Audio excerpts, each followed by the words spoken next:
féliciter pour la confiance renouvelée. Il est reconduit dans le gouvernement.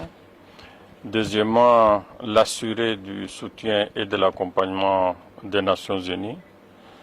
Et troisièmement, lui dire tous les pas qui ont été posés depuis qu'il est à la tête de ce ministère, toutes les actions entrant dans le cadre de la réconciliation, de la cohésion sociale et surtout le dernier dialogue qui a eu lieu sont des éléments qui nous encouragent et qui nous rassurent que la Côte d'Ivoire est maintenant dans un processus irréversible pour un retour de la stabilité, de la paix, de la cohésion sociale, comme elle l'a été toujours. Et comme vous le savez, c'est une des locomotives, sinon c'est la locomotive de la sous-région.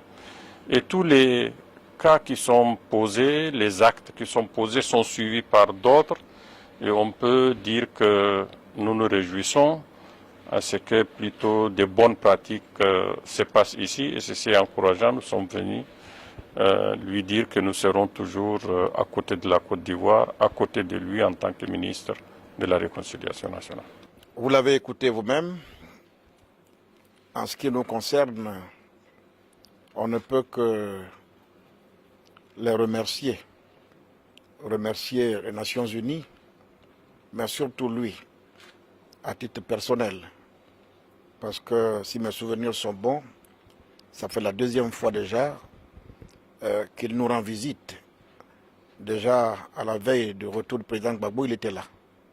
Comme pour dire que la Côte d'Ivoire est une préoccupation à l'échelle mondiale.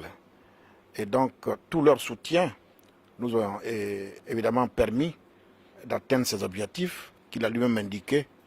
Je pense que le président de la République a démontré à la face du monde sa volonté de conduire son peuple à la paix et aider en cela par les Nations Unies. En si peu de temps, nous avons donc connu quelques progrès. Quand ils nous encouragent à aller de l'avant, on apprécie cela et on ne peut que leur dire infiniment merci.